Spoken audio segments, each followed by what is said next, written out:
नमस्कार, मैं हूं जितेंद्र दीक्षित। मुंबई पुलिस के एक अध्याय का अंत होने जा रहा है और ये मैं इसलिए कह रहा हूं क्योंकि एक वक्त था जब मुंबई पुलिस के कुछ अधिकारी एनकाउंटर स्पेशलिस्ट के तौर पर पहचाने जाते थे। वो एनकाउंटर स्पेशलिस्ट जिनके बारे में ये बताया जाता था कि वो गैंगस्टरों और आतंकवादियों को भिड़ंत में, मुठभेड़ में मारा करते थे।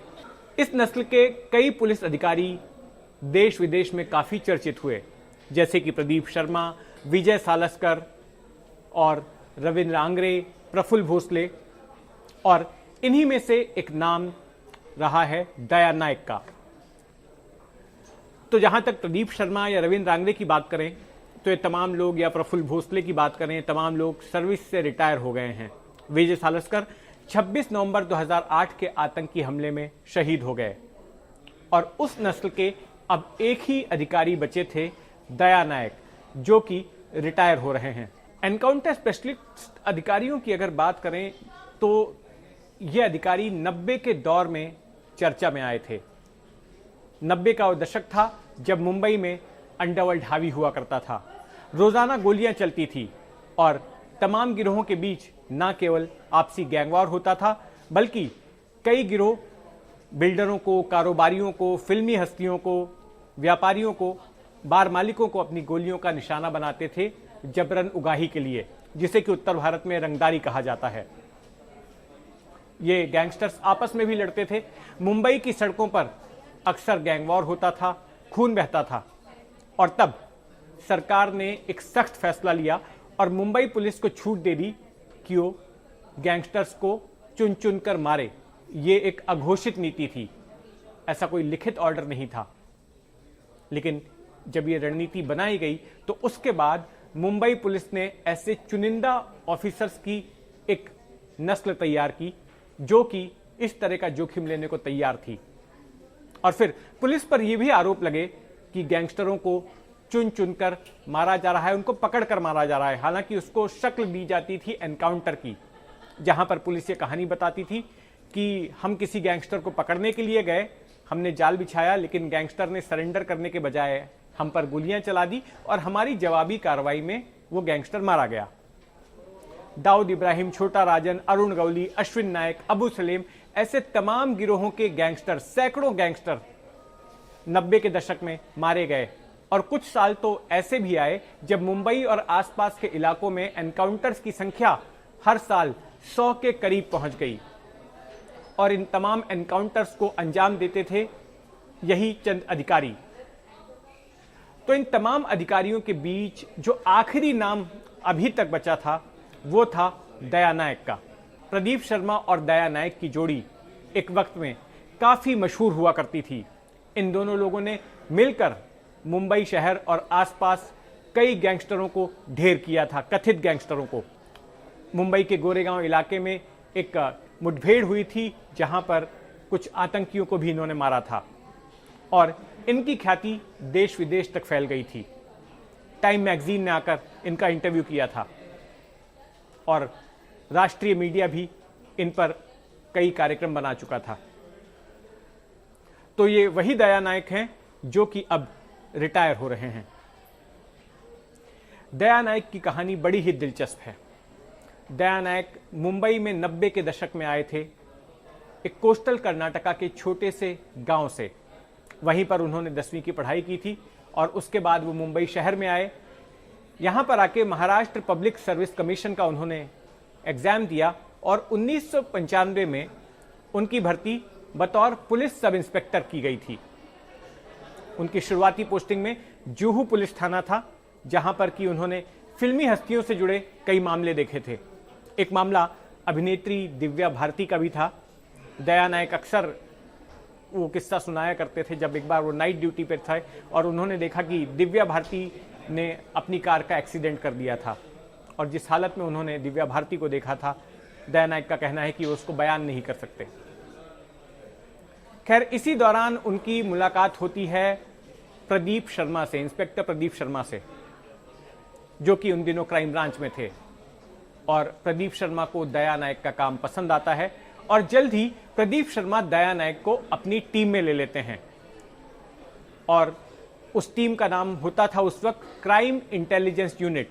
यह मुंबई पुलिस के क्राइम ब्रांच की एक यूनिट थी जिसकी जिम्मेदारी थी गैंगस्टरों का खात्मा या उनकी धरपकड़। मुंबई के अंधेरी स्टेशन के पास में इसका दफ्तर हुआ करता था और यहीं पर प्रदीप शर्मा के साथ दया नायक बैठा करते थे। और उस वक्त दया नायक एकमात्र ऐसे सब इंस्पेक्टर थे मुंबई पुलिस में पूरे जिन्हें कि अलग से अपना एक केबिन दिया गया था। प्रदीप शर्मा और दया नायक ने मिलकर ढेरों एनकाउंटर किए। एक आंकड़े के मुताबिक करीब 80 के आसपास ये एनकाउंटर्स हुए। दया नायक पर कई फिल्में भी बनी, बॉलीवुड की फिल्में भी और दक्षिण भारत की भी फिल्में।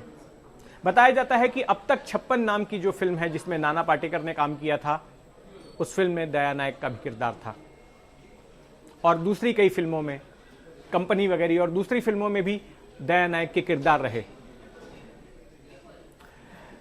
2004 में दया नायक ने अपने पुलिसिया करियर का आखिरी एनकाउंटर किया था जब उन्होंने मालाड में एक कथित गैंगस्टर को ढेर किया।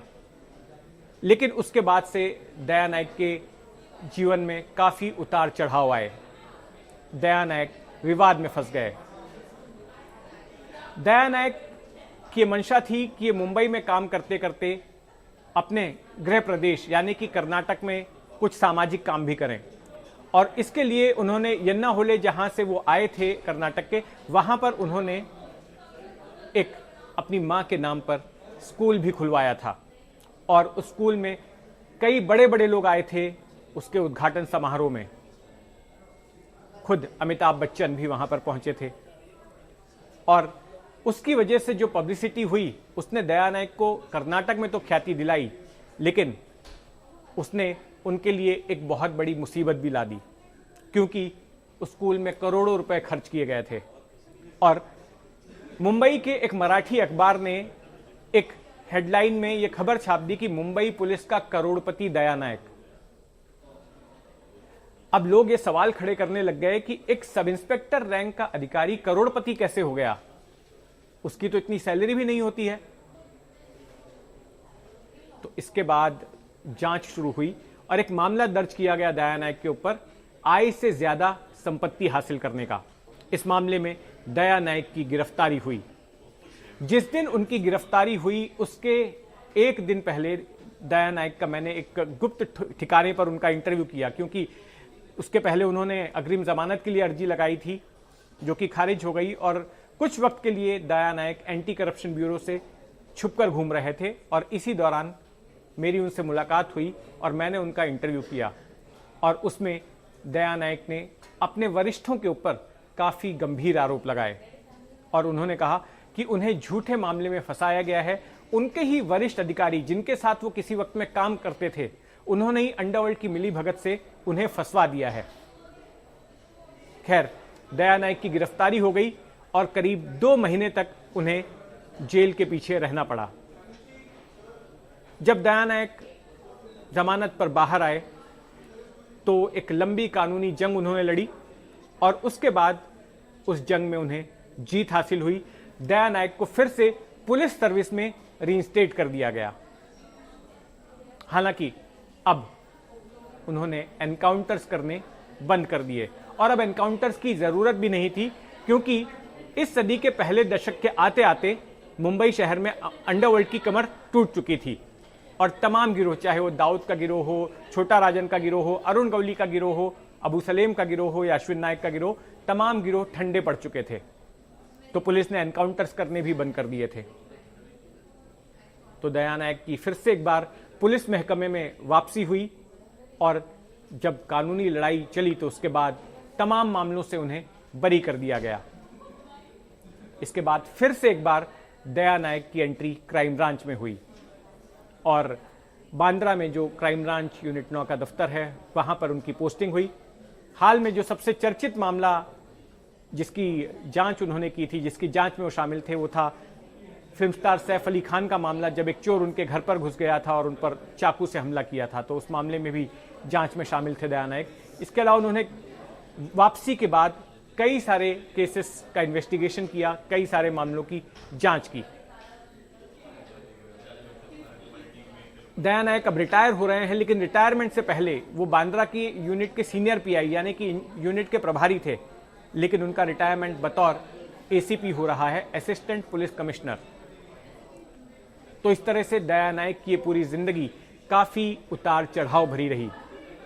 हालांकि दया नायक रिटायर हो रहे हैं, लेकिन उनका कहना है कि वो सार्वजनिक जीवन से रिटायर नहीं होने वाले हैं और कुछ महीनों का ब्रेक लेने के बाद फिर से अपनी नई इनिंग शुरू करेंगे।